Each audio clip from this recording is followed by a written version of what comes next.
Ben zamanımı Allah için harcayamıyorsam, paramı Allah için harcayamıyorsam, sağlığımı Allah için harcayamıyorsam, gençliğimi Allah için harcayamıyorsam, Rabbimin bana vermiş olduğu nimetlerin ne manası var?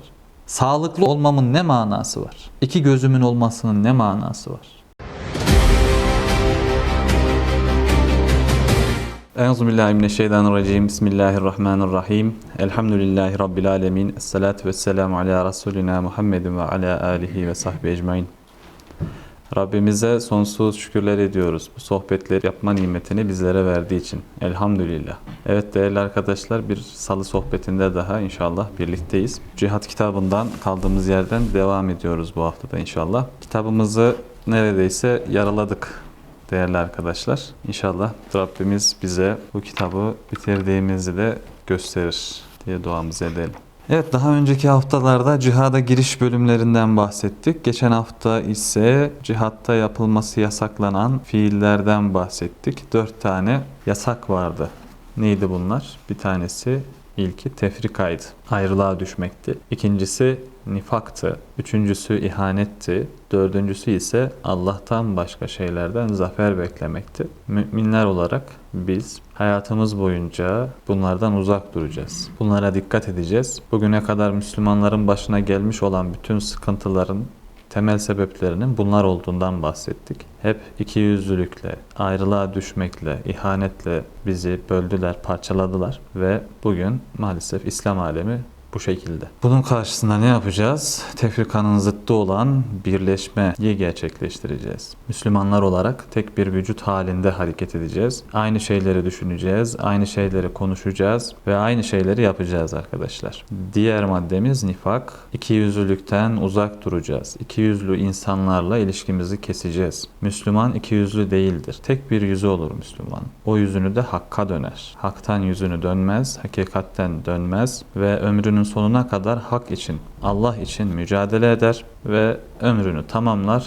Ahirette de kazananlardan olur. Yok birinin yanında başka bir şey söylesin, yok farklı bir kişinin yanında bambaşka bir şey söylesin. Bu Müslümana yakışmaz. Bu münafıklık özelliğidir arkadaşlar. Zaten münafıklık nifaktan gelir. İkiyüzlülüktür. Münafıklığın alametleri vardır. Bu alametleri üzerimizde taşımamamız gerekir. Bir kişi için sen münafıksın denilmez. Ancak bir kişide bir münafıklık özelliği varsa o kardeşimizi de bu noktada uyarmamız gerekir. Bununla ilgili inşallah konumuz gelince münafıklığın özellikleri nelerdir? Bu özelliklerden nasıl uzak durabiliriz? Bunu da inşallah anlatırız. Diğer maddemiz neydi? İhanetti. İhanet zaten başlı başına yapılmaması gereken bir şeydir. Yine İslam devletleri bugüne kadar Selçuklu, Osmanlı, Eyyubiler, Abbasiler, yani İslam sancağını taşımış olan bütün devletler bu ihanetlerden dolayı yıkılmışlardır. Tabi bu işlerin daha önce ifade ettiğimiz üzere birçok sebebi vardır. 4 temel sebebi vardır. Batini sebepler ve zahiri sebepler diye burada anlatmıştık. Bizim söylemiş olduğumuz şey bu işin zahiri sebebidir. İhanet. Yani ordu bir savaşa gidiyor. O savaş esnasında ordunun içinden bazı kişiler devletine, ordusuna, milletine, ümmetine, dinine, Rabbine ihanet ediyor. Ve bu şekilde ordular kaybediyor, devletler yıkılıyor. Tarih sahnesinde bunları gördük maalesef. Ve dördüncü olarak da Allah'tan başka şeylerden zafer beklemek dedik. Müslüman sadece zaferi Allah'tan bekleyecek. Zafer Allah'ındır. Müslümana, mümine düşen şey nedir? Sefere çıkmaktır. Ben zafere ulaşacağım, zafer benim çalışmamla gerçekleşecek veya elimdeki imkanlarla ben zafere ulaşabilirim diye düşünmek veya sayıya bağlayarak, teknolojik üstünlüğe bağlayarak hareket etmek Müslümana yakışmaz ki bu da bir imtihan getirir. Rabbimiz bizi sınar ve eğer ki bir savaşı, bir mücadeleyi kazanacağımız varsa bile ne olur? Rabbimiz onu bize nasip etmez. İşte Allah'tan başka şeyden, üstünlüklerden, varlıklardan, işte teknolojik imkanlardan vesaire zafer beklemeyeceğiz değerli arkadaşlar. İnşallah bu konu anlaşılmıştır. Bu hafta neye geçiyoruz peki? Cihat ibadeti nasıl yapılır? Bugüne kadar değerli arkadaşlar, cihat ibadetinin ne olduğuyla alakalı, neden yapılması gerektiğiyle alakalı sohbetlerimizi gerçekleştirdik ve cihat ibadetinin özellikleri nelerdir? Bunlardan bahsettik. Şimdi ise Cihat ibadeti nasıl yapılır? Bu konuya gireceğiz inşallah. Dikkatlice dinleyelim. Bizim Müslümanlar olarak en çok sıkıntı yaşadığımız alan burası. Cihadın nasıl yapılacağını bilmiyoruz. Nasıl cihad edeceğim? Bunu bilmiyoruz. Cihadın ne olduğunu bugüne kadar inşallah sohbetlerimiz vesilesiyle, bu kitap vesilesiyle anlamışızdır diye düşünüyoruz. Şimdi de cihad ibadeti nasıl yapılır? Bunu anlatacağız inşallah. Evet, kendimizi ıslah etmek ve başka insanlara yararlı olmak için yapılacak tüm çalışmalar cihad ibadetidir. Bak, ilk ne? Kendimizi ıslah edeceğiz. Kendimizi düzelteceğiz. Yanlışlarımızı gidereceğiz. Hatalarımızı gidereceğiz. Rabbimize layık bir kul olmak için elimizden gelen bütün gayreti göstereceğiz. İkincisi, başka insanlara yararlı olmak. İnsanların en faydalısı, insanlara faydalı olandır buyuruluyor hadis-i şerifte. Bizler Müslümanlar olarak, müminler olarak bütün insanlığa karşı yararlı olmak için faaliyet gerçekleştireceğiz. İşte bu ikisini kapsayan tüm çalışmalar cihat ibadetinin içerisine giriyor. Yani mesela İslam yeryüzünde yayılsın diye bir silah üretirsiniz. Mesela tank üretiyorsunuz. Neden? İslam yeryüzüne yayılsın diye. İslam ordusu kullansın diye tank üretiyorsunuz. Siz aslında ne yapmış oluyorsunuz? Cihat yapmış oluyorsunuz. Ya da bir kişi evine helal lokma götürebilmek için bir işte çalışsa, alnının teriyle para kazansa, çocuklarım haram lokma yemesinler, helal lokma yesinler ve bu şekilde onlar ilim tahsil etsinler, helal lokmayla ilim tahsil etsinler, Rabbimizi öğrensinler, tanısınlar, Efendimiz Aleyhisselatü Vesselam'ı öğrensinler, hayatını okusunlar, onu örnek alsınlar, sahabelerin hayatlarını öğrensinler, onların peşinden gitsinler. Bunların gerçekleşmesi için de bir insanın boğazından helal lokma geçmesi gerekir. Haram lokma geçerse boğazdan oradan bir fayda çıkmaz. Midede, insanın karnında o lokma sürekli bağırır, sürekli isyan eder ve sen zannedersin ki ben iyi bir insanım. Hayır, sen iyi bir insan değilsin.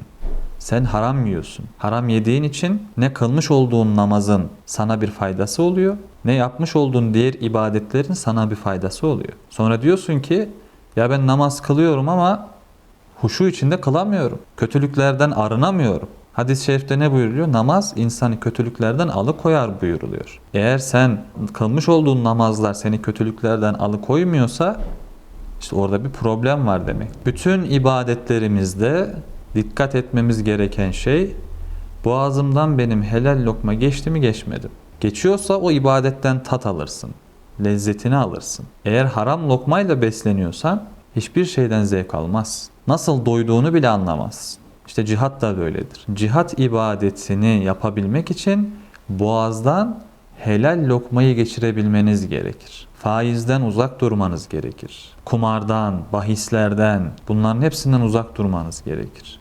Durmazsanız dediğim gibi yapmış olduğunuz hiçbir ibadetten tat alamazsınız. Karşılığını da yarın mahşerde Rabbimizden beklemeyin. Ya Rabbi ben şunları yaptıydım ama temelin bozuk senin. Temelde sen haram lokmayla bünyeni büyütmüşsün. Haram lokma yiyerek zinde kalmışsın ve o şekilde ibadet etmeye çalışmışsın. Bunların hepsine dikkat edeceğiz arkadaşlar. İşte bir kişi evine helal lokma götürebilmek için bir iş yerinde çalışsa bu da cihad etmiş oluyor. Neden? İlk maddeyi sağlıyor. Kendisini ıslah etmek istiyor. Helal lokma yiyecek, çalışıp kazanacak ve evindeki eşine, çoluğuna, çocuğuna da helal lokma yiyerek onların da İslami kurallara göre, Allah'ın emir ve yasaklarına göre yetişmesini sağlayacak. Ne oldu? Başka insanlara da yararlı oldu.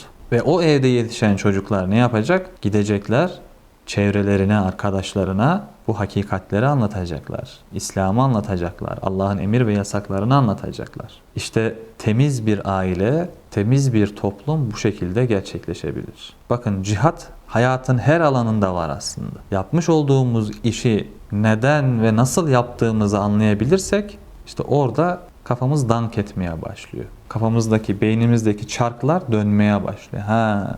Ben bunu bunun için yapıyormuşum demeye başlıyorsun. Ve neden yaptığını, nasıl yaptığını bilerek yaparsan işte o zaman aklın yerinde yaparsın o işi ve başarıya ulaşman daha kolay olur. Yoksa ya işte bana yap dediler ama yaptım. Neden yaptığımı ben de bilmiyorum. Bana Müslüman ol dediler, oldum. Neden Müslüman oldum ben de bilmiyorum. Anadan atadan bizim gelenektir Müslüman olmak. Böyle bir şey yok değil mi İslam'da?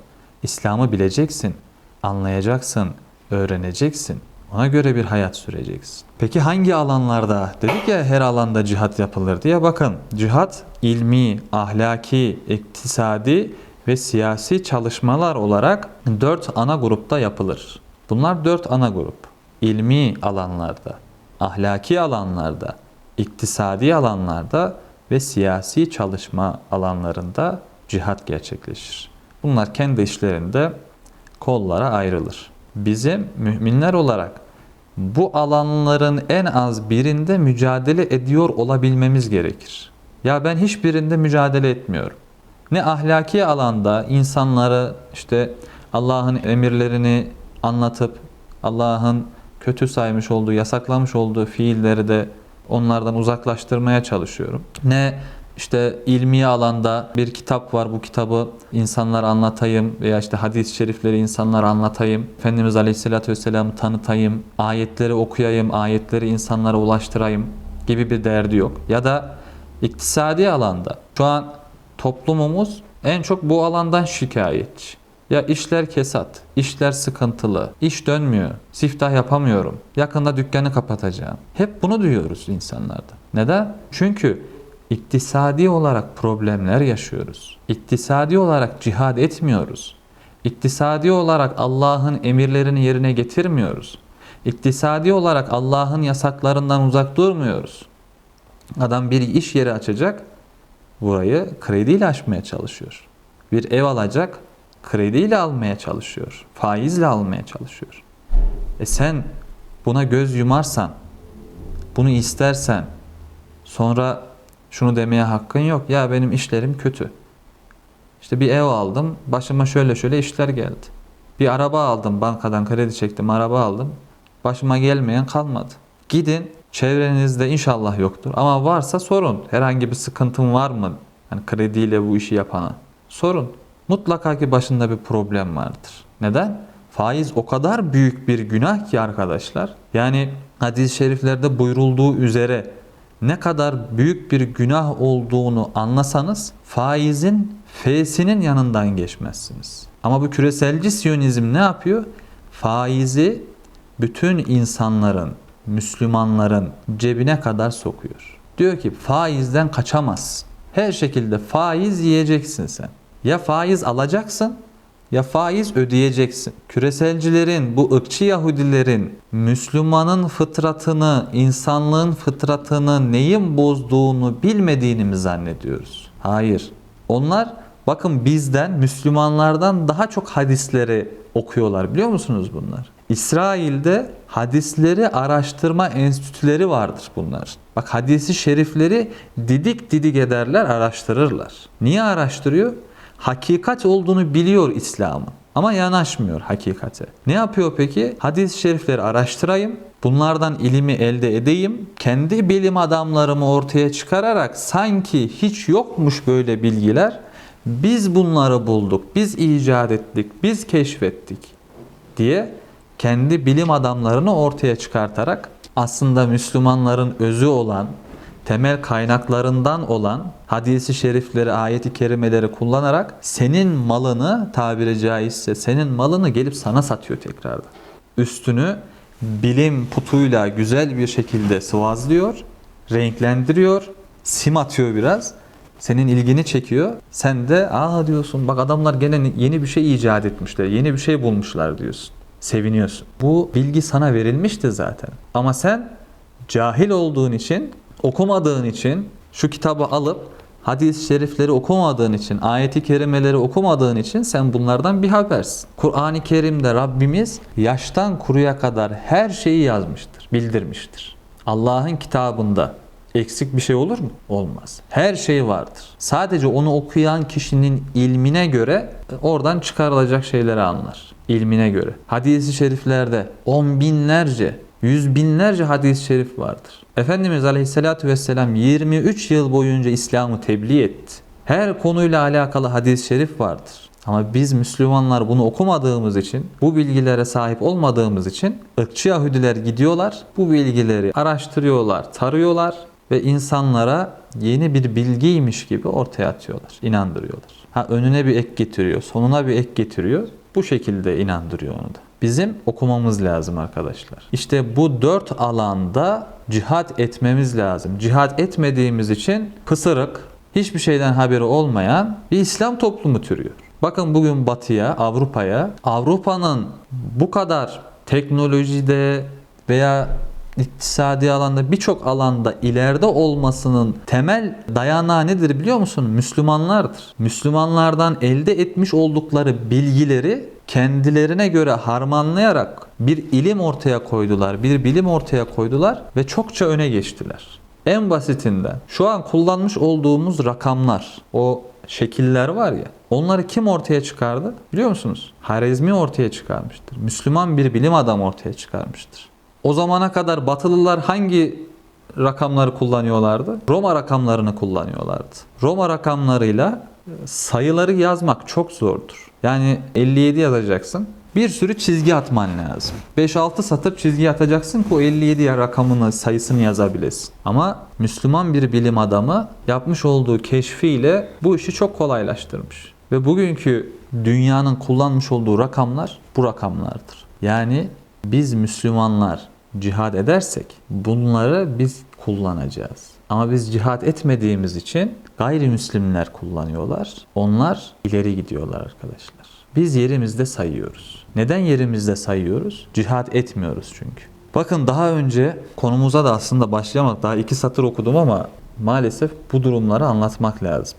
Daha önce bahsettik mi burada bilmiyorum ama tekrar etmiş olalım bahsettiysek. Şimdi Müslümanlar neden ilerleyemediler? Fenni olarak, bilimsel çalışmalar olarak, teknolojik çalışmalar olarak neden Batı önde gitti? Neden Japonya önde gitti? Neden bu insanlar önde gitti de Müslümanlar gelişmedi? Çünkü Müslümanlar cihad etmeyi bıraktılar arkadaşlar. Ne alakası var abi? Şu alakası var. Bir Müslüman topluluk, devlet ya da adına ne derseniz cihad ettiği zaman, Allah'ın emir ve yasaklarını insanlara aktarmak istediği zaman ne yapacak? Bulunduğu ortamdan bir dışarı çıkacak. Değil mi? Bak en başından anlatıyorum. Ben buradayım. Ben İslam'ı tebliğ etmek istediğim zaman, yeryüzüne yayılması için mücadele etmek istediğim zaman ne yapmam lazım? Buradan benim bir çıkmam lazım. Burada oturarak ben bu işi yapamam. Yani bir harekete geçmem lazım. Çıktım buradan dışarıya. Çevreme anlatmaya başladım. Baktım çevrem Müslüman zaten. Ne yapmam lazım benim? Müslüman olmayanlara ulaşmam lazım. Biraz daha uzaklaşmam lazım. Uzaklaşabilmem için bana ne lazım? Araç lazım. Yürüyerek ne kadar uzağa gidebilirim? En fazla 90 kilometre gidebilirim belki. Bir günde insan 90 kilometrede gidemez herhalde ama 50-60 kilometre diyelim bir günde. 50-60 kilometre gidebildim. Buradan 50-60 kilometre buradan yaklaşık olarak Beyşehir'dir. Beyşehir de Müslüman bölge. Neye ihtiyacım benim? Daha uzağa gitmem lazım. Uçak lazım. Ya da hızlı giden bir araba lazım. Değil mi? Araba da yeter. Uçak şimdi lüks. Daha uçağa gelmedik bak. Bize araba lazım şu anda. Ayağımız yerden kessin yeter. Arabayı benim icat etmem için bunu akledebilmem lazım. Ya ben daha fazla insana İslam'ı yaymam gerekiyor. Bunun için hızlı olmam lazım. Hızlı olmam için benim attan, eşekten, deveden daha hızlı araçlara ihtiyacım var. O zaman ne yapmaya başlıyorum? Bak arabayı hiç üretmemiş hayal edelim. Araba gibi bir şey üretmem lazım diye ben bunu düşünmeye başlıyorum. İşte ne oldu? Cihat seni teknolojiye itti bak. Cihat edersen bilimsel çalışmalar yaparsın. Biz bunu nerede gördük peki? İstanbul'un fethinde gördük. Fatih Sultan Mehmet Han Hazretleri İstanbul'u fethedebilmek için yani batılın merkezi olan Konstantinopol'ü ortadan kaldırmak ve İslam'ın bir merkezi yapmak için İstanbul'un fethedilmesi gerekiyordu. O surların yıkılması gerekiyordu. Eldeki imkanlarla o surlar yıkılmıyor. Yüzyıllar boyunca o surların arkasında yaşamış Bizanslılar ve tek güvendikleri şey ne? O surlar. Bu surlar bizi korur. Dünyaya da nam salmış. Peki senin orayı fethedebilmen için ne gerekiyor sana? Bak baştaki niyet neydi bu arada? Cihad etmekti. İslam'ı yaymaktı. İslam'ı yayabilmek için de Önce İslam'ın önündeki engelleri kaldırman lazım. İslam düşmanlarını kaldırman lazım. Yani onları yenmen lazım ki İslam'ı yayabilesin. Yoksa sürekli engel olurlar. İslam sürekli sana savaşmayı emretmez. Sen İslam'ı yay, özgürsün. Hiç kimse önüne çıkmadığı müddetçe savaşa hiçbir zaman gerek yoktur. Ama İslam düşmanları senin karşına çıkarlar. Derler ki bu dini yayamazsın. İşte o zaman ne yapacaksın? O zaman çarpışacaksın. O zaman savaşacaksın. Buna da ne diyoruz? Cihadın aşamalarından dördüncüsü neydi? Kıtaldi. Buna da kıtal diyoruz. İşte İstanbul'un fethedilmesi için, o surların yıkılması için elde bulunan toplardan daha üst düzey bir topun üretilmesi lazımdı. Bu şekilde ne yapıldı? Şahi topları üretildi. Bak ne oldu? Cihat seni teknoloji üretmeye sevk etti. Bilimsel faaliyetler yapmaya sevk etti. İşte Müslümanların bugün teknolojik olarak geri kalmasının temel sebebi budur arkadaşlar. Cihattan uzaklaştık, cihat etmeyi bıraktık. İslam devletlerinin, İslam toplumlarının dünyada bir amaçları kalmadı. Cihadı çekip aldığın zaman sen İslam toplumundan hiçbir fark olmaz diğer insanlardan. Gelişebilmek için bu 4 alanda bizim cihad etmemiz lazım değerli arkadaşlar, özet olarak. Teşkilat nedir peki? Bu alanlarda cihad edeceğiz ama bir teşkilat kurup cihad edebilmemiz lazım. Ya da bir teşkilat varsa bu teşkilat içerisine dahil olabilmemiz lazım bizim. Eğer ben tek başıma cihad edeyim dersen bunu gerçekleştiremezsin. Mümkün değildir.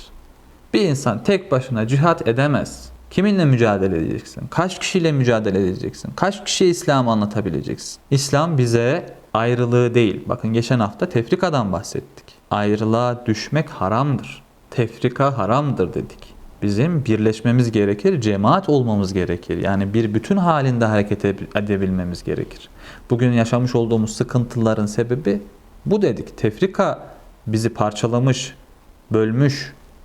İslam dünyası paramparça bir hale gelmiş. İşte bizim teşkilatlanabilmemiz gerekiyor arkadaşlar. Teşkilat ne demek peki? Bir gayenin gerçekleşmesi için hiyerarşik bir yapı içinde planlı ve programlı çalışma yapmak üzere bir araya gelen vasıflı ve yeterli sayıdaki insan topluluğuna denir. Bunların hepsini tek tek açıklayacağız. 1. Ne dedik? Bir gayenin gerçekleşmesi için, yani bir teşkilat kurulması için, bir teşkilatın çalışabilmesi için öncelikle ne olması gerekiyor? Bir amacın olması gerekiyor. Bir amaç yoksa bir teşkilat kurmana gerek var mı Muhammed? Yok. Gereksiz ama bir amacın olması gerekiyor. Müslümanların amacı ne olmalı? Fert ve toplum bazında insanlığın dünya ve ahiret mutluluğuna ulaşmaları için mücadele etmek olmalıdır. Müslümanların amacı budur. İnsanlar dünya ve ahirette mutluluğa erişsinler. Dünyada da Allah'ın razı olduğu kullar arasında yer alsınlar. Ahirette de bu vesileyle cenneti kazananlardan olsunlar diye Müslüman çalışmak zorundadır. Neden? Çünkü Müslüman Allah'ın yeryüzündeki halifesidir. Bunu ilk dersimizde burada anlattık. İlk sohbetimizde anlattık. Allah insanı neden yaratmıştır? Ayet-i kerimede ne buyruluyor? Rabbimiz meleklere ben yeryüzünde bir halife yaratacağım buyuruyor. Bunun üzerine Adem Aleyhisselam'ı yaratıyor. İnsan Allah'ın yeryüzündeki halifesidir. Halife ne demektir peki? Halife emanetçidir arkadaşlar. Kendisine verilen işleri, görevleri sahibine vekaleten o işleri yürütür. Halifedir. Bakara suresinde Rabbimiz şöyle buyurmuştur 201. ayette. Onlardan bir kısmı da ey Rabbimiz bize dünyada iyilik ver, ahirette de iyilik ver ve bizi ateşin azabından koru derler. Yani bizim amacımız bu ayet-i kerimede yazılmıştır arkadaşlar, buyurulmuştur. Bizim dünya ve ahiret mutluluğuna erişebilmemiz lazım. İkincisi ne? Teşkilatın tanımından gidiyoruz gene. Birincisi neydi? Teşkilatın bir amacı olması lazım. Amaç olmadığı takdirde teşkilat olmaz. İkincisi hiyerarşik bir yapı. Hani dedik ya bir gayenin gerçekleşmesi için hiyerarşik bir yapı içinde. Bu ne demektir hiyerarşi? Okullarınızda, derslerinizde görmüşsünüzdür hiyerarşi. Lisede, üniversitede bir şekilde denk gelmişsinizdir. Hiyerarşi Bir teşkilatın olmazsa olmazıdır arkadaşlar. Emir komuta zinciridir. Bir lider etrafında toparlanmaktır. Başta bir kişinin olduğu, bir başkanın olduğu, bir liderin olduğu veya bir padişahın olduğu, bir sultanın olduğu, bir halifenin olduğu bir sistem düşünün. Onun altında insanlar teşkilatlanırlar. İşte ne vardır? Başkan vardır. Başkanın altında yardımcıları vardır. Daha sonra teşkilatın durumuna göre, ihtiyaca göre farklı komisyonlar kurulur ve o şekilde bu teşkilat hiyerarşik bir yapı içerisine bürünmüş olur. Mesela buna en güzel örnek devletlerdir. Devlet hiyerarşik bir yapı içerisindedir.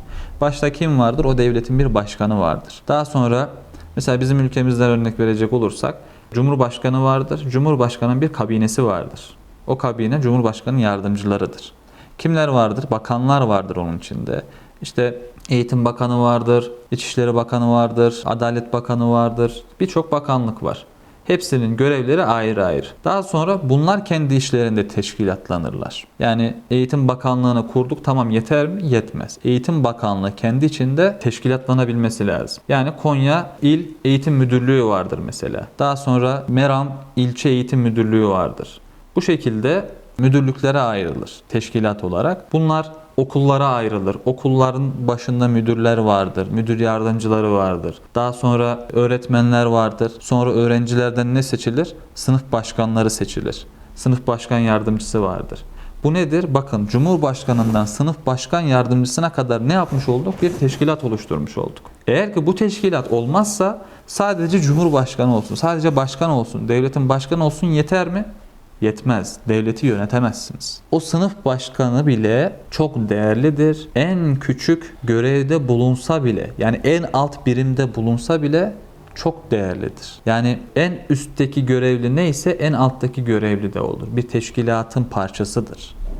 Eğer o sınıf başkanı olmazsa eğer ne olacak? O sınıftan okulun haberi olmayacak. Okulun o sınıftan haberi olmadığı için ne olacak? İlçenin o sınıftan haberi olmayacak. Derken en baştaki kişi ne oldu? O sınıftan bir haber iş yapmaya çalıştı. Yani teşkilat nedir arkadaşlar? Vücudumuzdaki kılcal damarlardır. Hani dedik ya daha önce, cihat Müslümanların, İslam toplumunun sinir sistemidir. Eğer siz bu sinir sistemini kaldırırsanız vücuttan, o vücut hiçbir şeyi hissetmez. Hiçbir acıyı hissetmez. Parmağın kesilir, kolun kesilir, kafan yarılır, hiçbir şey hissetmez. O hissetmeyi sağlayan şey sinir sistemidir. Cihat da böyle. Cihat İslam toplumunun sinir sistemidir. Eğer cihat etmezseniz bir yerde bir İslam toplumu, Müslümanlar zarar görürler, zulme uğrarlar, bir sıkıntı çekerler, sizin hiç haberiniz olmaz. Hiç üzülmezsiniz. İşte cihat İslam toplumunun sinir sistemidir. Teşkilat da bu sinir sistemdeki kılcal damarlardır arkadaşlar. Bu kılcal damarlar vücudun her yerini sararlar. Onun için hiyerarşik bir yapı içerisinde teşkilatlanmak gerekir arkadaşlar. Mesela hadis-i şerifte buyruluyor, Efendimiz Aleyhisselatü Vesselam 3 kişi yolculuğa çıkacağında içlerinden birini emir tayin etsinler buyuruyor. Ne oldu? Bak, 3 kişi yolculuğa çıkacak. O yolculuğa çıkıldığında bir kişi içinden başkan olacak onu. Seçecekler. Ya aramızda başkan kim olsun? Bu yolculuğun başkanı falan. Onun dediği yerde konaklanacak. O kalkın dediği zaman kalkılacak. O yatın dediği zaman yatılacak. O şurada yemek yiyin dediği zaman yenilecek. Ama tabii bu tek başına iş yapmayacak. İstişare edecek. İlerleyen konularımızda bunları da anlatacağız inşallah. Yani bir yolculuk esnasında bile bizim hiyerarşik bir yapı kurup teşkilatlanmamız lazım arkadaşlar. Ve hiçbir zaman teşkilat içerisinde görevlere talip olmayacağız. Görev verildiği zaman görevden de kaçmayacağız arkadaşlar. Görev istenmez, görev verilir anlayışına sahip olacağız. Neden? Efendimiz Aleyhisselatü Vesselam döneminde bakın arkadaşlar, her alanda biz kimi örnek alacağız? Efendimiz'i örnek alacağız. Sünnet üzere hareket edeceğiz. Sünnet üzere hareket edersek hiçbir sıkıntı çekmeyiz. Bugün İslam dünyasının başına gelen sıkıntılar sünnet-i seniyeye uymadığı için geliyor. Rabbimizin emirlerine uymadığı için geliyor. Yasaklarına uymadığı için geliyor. Allah'ın emir ve yasaklarına sarılmazsak, sünnet-i seniyeye sarılmazsak kurtuluşumuz yok bizim. Bizim kurtuluşumuz bunlarda. Şundan bahsediyorduk. Efendimiz Aleyhisselatü Vesselam döneminde sahabe efendimizin birisi geliyor. Ya Resulallah diyor, bana diyor işte şuranın bir valiliğini versen diyor. Efendimiz ona o yerin sorumluluğunu vermiyor. Neden? Çünkü Efendimiz Aleyhisselatü Vesselam o devletin başıdır, başkanıdır, peygamberdir. Aynı zamanda bir devlet reisidir. Devlet yönetmiştir. Kimi nereye tayin edeceğini o bilir. Bugün de aynı şey geçerlidir. Yani bir başkan, bir devlet reisi kimi nereye tayin edeceğini bilmelidir. Herkesi tanımalıdır. Bütün teşkilatını tanımalıdır. Kimin ne iş yapabileceğini bilecektir. Yöneticilik yapabilecek mi, yapamayacak mı? Bunları başkan düşünür. Peygamber Efendimiz de düşünüyordu. Birisi gelip bana buranın sorumluluğunu ver dediği zaman Efendimiz oranın sorumluluğunu vermiyordu. Hiç kimsenin beklemediği bir kişiyi de seçtiği oluyordu Efendimiz. Yani toplum genelinde işte falanca kişi yapamaz bu işi diyor. Efendimiz onun o işi yapabileceğine inandığı için, bildiği için o kişiye görev veriyor. Onu tayin ediyor. İşte bizler bir teşkilata dahil olduğumuz zaman görev istemeyeceğiz. Ancak görev verildiği takdirde de görevden kaçmayacağız. Neden? O görev çünkü benim için verildi bana. Yani ben kurtuluşa erebileyim diye bana bu görev verildi. Ben cihad edebileyim diye bu görev bana verildi. Bu çok büyük bir nimettir. Bir kişiye bir görev verildiği zaman o kişi bu görevden kaçmaya çalışmamalı. Neden? Çünkü bu sana verilen şey bir nimet, bir emanet. Bunun değerini bilebilsen sen elhamdülillah dersin. Şükür namazları kılarsın. Dua edersin sürekli. Rabbim bana kendi dini yayılsın diye bu görevi bana verdirdi. Bu göreve sahip oldum şu anda. Ve elinden geldiğince de sürekli çalışırsın, çabalarsın. Elindeki imkanları seferber edersin. Cebinde 2 lira varsa bunun bir tanesini Allah için harcamaya çalışırsın. Günün 12 saati ayaktaysan ve bu 12 saatinin 3 saatini, 4 saatini ya hiç bilemedim 1 saatini Allah yolunda harcayabilir misin? Bunları düşüneceksin. Ben zamanımı Allah için harcayamıyorsam, paramı Allah için harcayamıyorsam, sağlığımı Allah için harcayamıyorsam, gençliğimi Allah için harcayamıyorsam, Rabbimin bana vermiş olduğu nimetlerin ne manası var? Sağlıklı olmamın ne manası var? 2 gözümün olmasının ne manası var? Rabbim bana bunları verdiyse benim bunların şükrünü eda edebilmem için ki edemezsin. Ne yaparsan yap saçındaki tek bir telin hesabını veremezsin. Şu bir tane gözünün hesabını veremez. Bir adam öyle yapmış zamanında sürekli namaz kılmış. Sürekli namaz kılmaktan namaz kıldığı taş oyulmuş. Bak adam ölünceye kadar namaz kılıyor. Ne kadar mübarek bir adam dersin değil mi? Adam ölüyor. Diyor ki ben ömrüm boyunca namaz kıldım. Ben kendi yapmış olduğum amelimle hesaba çekilmek istiyorum. Bir tartıyorlar, adamın gözünü koyuyorlar, yapmış olduğu amelleri koyuyorlar. Gözü daha ağır geliyor. Bir tane gözün karşılığını ödeyemiyorsun sen yapmış olduğun amellerinle. Ama bu kadar amel ne için o zaman? Bu kadar amel kendin için. Bu kadar amel Allah'ın rızasına erişebilmek için. Hiçbir kimse yapmış olduğu amellerle cennete girmeyecek. Ya neyle girecek cennete? Allah'ın rahmetiyle cennete girecek. Efendimiz Aleyhisselatü Vesselam bunu söylüyor. Bunu söyledikten sonra sahabe efendilerimiz sen de mi ya Resulallah diyorlar. Evet ben de buyuruyor. Allah'ın rahmetiyle ben de cennete gireceğim buyuruyor. Amellerimize güvenmeyeceğiz. Hiçbir yapmış olduğumuz işe güvenmeyeceğiz. Yapmaktan geri durmayacağız. İbadet etmekten geri durmayacağız. Rabbimizin farz kılmış olduğu ibadetlerin yanına bunları yapacağız. Yanına nafile ibadetleri de serpiştirmeye çalışacağız. Günlerimizi süsleyeceğiz arkadaşlar. Farz ibadetler zaten bize emirdir. Bunları bizim yapmamız lazım. Bunları yapmazsak olmaz. Ama bu farz ibadetleri de bizim süsleyebilmemiz lazım. Neyle süsleyeceğiz? Nafile ibadetlerle süsleyeceğiz. Nafile namazlarla süsleyeceğiz. Nafile oruçlarla süsleyeceğiz. Zikirlerle, salavatlarla ibadetlerimizi süsleyeceğiz. Farz ibadetler arkadaşlar yapacağımız asgari ibadetlerdir. Bunu şöyle örneklendirelim. Devlet her sene asgari ücreti açıklıyor değil mi? Ne demek istiyor devlet? Diyor ki çalışanlara, işverenlere, çalışanlarınıza, işçilerinize benim belirlemiş olduğum asgari ücretin altında ücret ödeyemezsiniz demiş oluyor. Üstünü ödeyebilirsin. Sınırsız üst. Ama en alt, en asgari düzey benim belirlemiş olduğum miktar. Bunun altında ücret ödeyemezsin. Ödersen sana ceza keserim. Sana şunu yaparım, sana bunu yaparım. Cezaları vardır. Sen de bir işçi alırsın, asgari ücretle başlatırsın adamı, asgari ücret veriyorsun. O işçi sürekli çalışır. Çalışır, daha fazla çalışır, daha fazla çalışır. Beklediğinden daha fazla iş yapar sana karşı. Sen de ne yaparsın? Ona fazla fazla maaş ödersin. İşte Rabbimizin bize farz olarak kılmış olduğu ibadetler bizim yapmamız gereken asgari ibadetlerdir. Rabbimiz bize bu kadar nimet vermişken bakın bizi bir İslam toplumunda dünyaya getirdi değil mi? Gayrimüslimlere bakın. Yani onların içinden Müslüman olanlara bakın. Adam yıllar boyunca Hristiyan olarak yaşıyor. Budist olarak yaşıyor. Veya başka bir dine mensup olarak yaşıyor. Belli bir yaşından sonra İslam'la tanışıyor. Elhamdülillah biz buluğ çağına erdiğimizden beri Müslümanız. Değil mi? Annemiz, babamız bize sürekli İslam üzere yetiştirdiler. Hani buluğ çağına erdiğimizden beri diyorum. Neden? Onun öncesinde zaten bütün çocuklar nedir? Müslümandır. Hepsi cennetliktir. Buluğ çağına ermeden vefat eden bir çocuk cennetliktir. İşte biz ne kadar şükretsek azdır. Rabbimiz bakın bize bu kadar nimet vermiş. Sohbetler yapıyoruz, sohbetler dinliyoruz. Aklımız yerinde. Allah'a ibadet edebilecek düzeydeyiz bakın. Ne kadar büyük bir şereftir Allah'a ibadet edebilmek.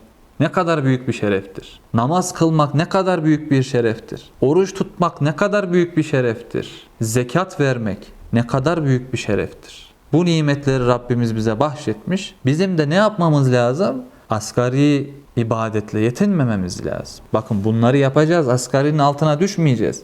5 vakit namazımızı kılacağız. 4 vakte düşürmeyeceğiz bunu. 3 vakte düşürmeyeceğiz.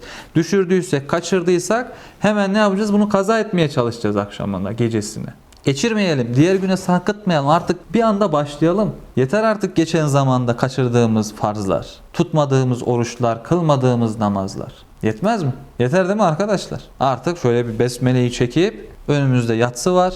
Yatsı namazıyla birlikte artık ne yapıyoruz? İnşallah başlıyoruz. Namaza başlıyoruz. Orucu Ramazan ayını yeni geçirdik ama illa Ramazan'ı beklemeye gerek yok. Dedim ya asgari düzeyin üzerine bizim çıkmamız lazım. Hemen oruç tutalım.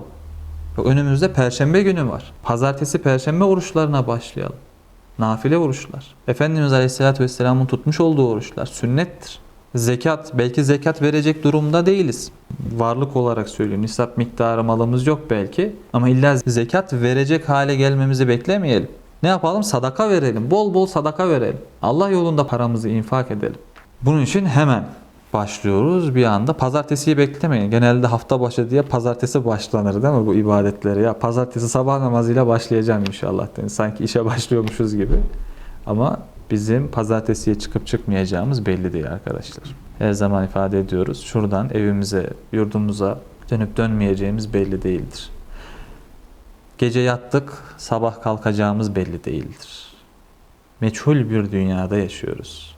Bu meçhul dünya içerisinde sürekli yarına işlerimizi sarkıtıyoruz.